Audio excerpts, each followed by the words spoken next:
किया गया, रथ में आरूढ़ करके भेजने की तैयारी की गई। अब रथ में आरूढ़ होके जाने लगे तो उतर करके आए और आकर के बलदाऊ जी ने गुरुदेव को प्रणाम करके कहा, सदगुरुदेव क्षमा करना, गुरु दक्षिणा दिए बिना कैसे जा सकते हैं।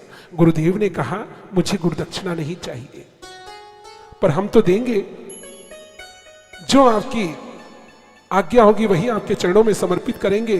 तभी गुरु माता भीतर से कहने लगी, स्वामी मैंने कहा था ना वही मांगना, गुरु दक्षिणा में क्यों नहीं मांगते।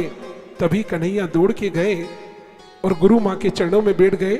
माँ तुम ही बता दो क्या चाहिए आपको। तब उन्होंने कहा, 8 बरस का मेरा छोरा था, मेरा पुत्र था, तुम्हारा गुरु भाई था, उसे लेकर के शंखोधार क्षेत्र में स्नान करने गए। मकर संक्रांति की वेला में तेज बहाव आया और इतना तेज बहाव आया कि मेरे पुत्र को बहा करके ले गया, अभी तक उसका शव भी नहीं मिला है। यदि लौटा सकते हो तो मेरा पुत्र लौटा दो।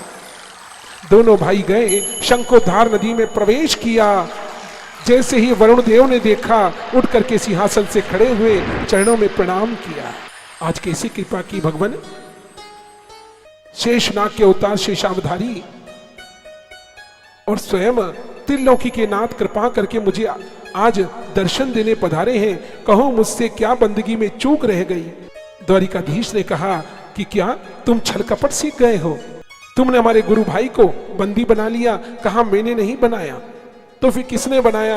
कहा यहाँ पर एक शंखचूर नाम का राक्षस रहता है, वह छोटे छोटे बच्चों को बहा करके अपने उधर पेट में छुपा लेता है। कहा ठीक है। शंख के आकार का शंखासुर वहां पड़ा हुआ था, उन्होंने उसको उठाया और उठा करके 3 बार अपने हथेली की मार मारी और मुखार बिंद से लगा करके शंखनाद करने लगे। और जैसे ही शंखनाद करते हैं, मानो कि उसके पिछले छिद्र से गुरु भाई उछल करके गिर जाता है।